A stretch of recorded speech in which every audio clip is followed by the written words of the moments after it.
Mamma, she whimpered, scraping the squiggly line with the tip of her fork. Don't study it, Phillida. Eat. Grumpy Lady Blyston shoveled a heap of rashers onto the plate next to Phil's. The beneficiary of those rashers, her eldest son Arthur, reached around her, forked the object in dispute, and held it close to his eyes, doing precisely what his sister had been told not to do. Never mind, Mother. She doesn't like eggs. She prefers something else. Lady Blyston paused in front of her only daughter, giving the heavy iron pan a slight but threatening shake. Don't be selfish, Phillida. I'm not raiding the family account to provide you with something glorious every morning. Either you eat or you go hungry. Besides, that's not a hare. It can't be a hare. It's a crack. The white is cracked. It cracked as it boiled. But, it looks like hair. My egg. Phil's words swam into a weary whine as Arthur popped the thing into his mouth, hair and all.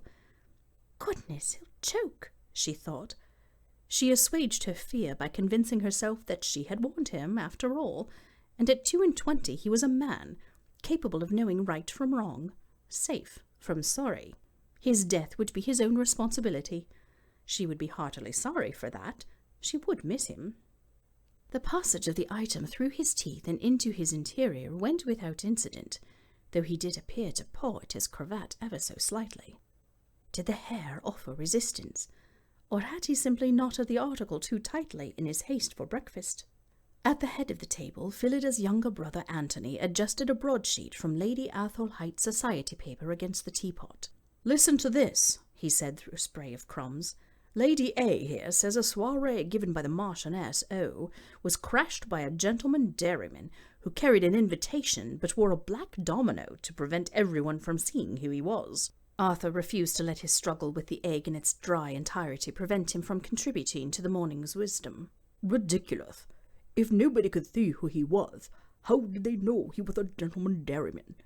Pass the tea, will you, Phil? There's a good girl." Phil did not stop to consider that the teapot was within Arthur's reach, or that Anthony was using it as a prop. She instantly burrowed her hand beneath the paper, ignoring Anthony's indignant "What the devil?" lifted the pot by the handle and landed it in front of Arthur, who tapped his cup, silently demanding the pour. "I'm not your maid," she said, primly thrusting a slab of butter onto her toast. Instantly she was surrounded by cries of "Mother!" The person in question placed the pan by the fire with no small show of annoyance. "If you're so confident in the meagre inheritance that allows you to sit on your asses whilst your dear mamma struggles with the household chores, then you most certainly should have no argument about indulging in the hiring of somebody who will pour your tea for you."